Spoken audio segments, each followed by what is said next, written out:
Now to the contentious nationality law that is being championed in Israel by Prime Minister Benjamin Netanyahu.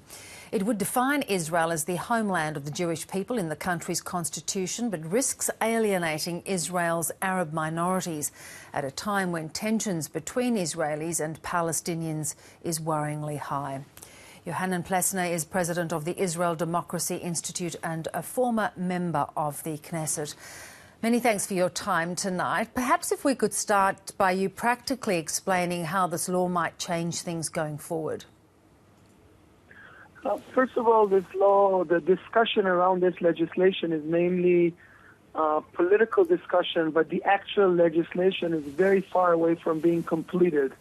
So nothing is going to change just now or not even in the near future.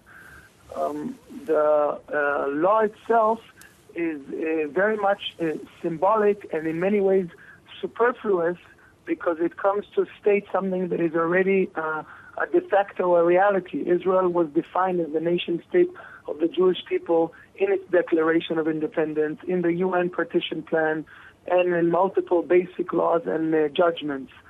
So in many ways it's superfluous and unnecessary legislation that is there to serve more domestic political purposes more than anything else.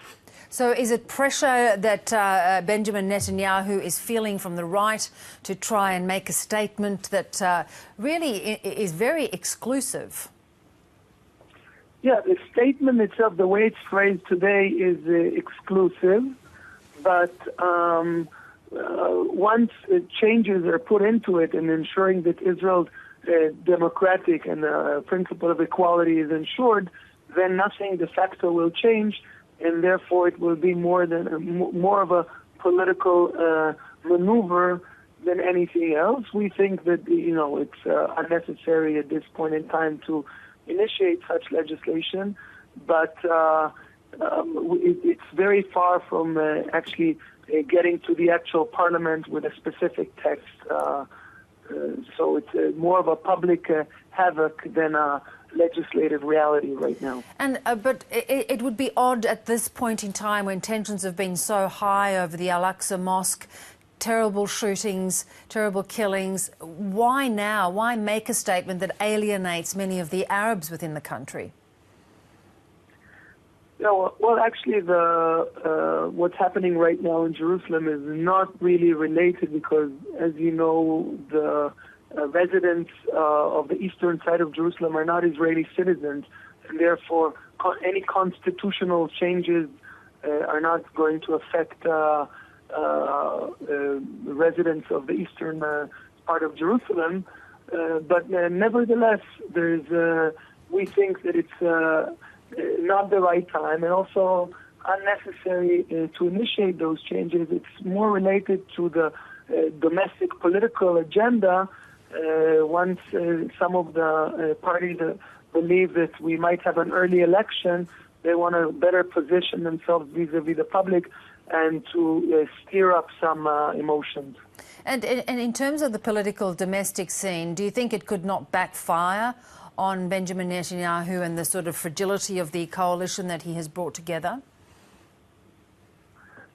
Yeah, the issue is very controversial, and the centrist elements within the coalition are very unhappy and are not willing to move forward with this legislation. This is why either it will help expedite the process of having an early election, or some compromise will be agreed upon that will essentially perpetuate the current state and not change anything de facto.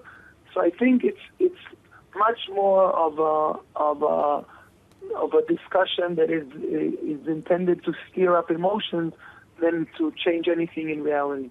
Yohanan, as part of the Israel Democracy Institute, how robust do you feel Israel's democracy is at the moment?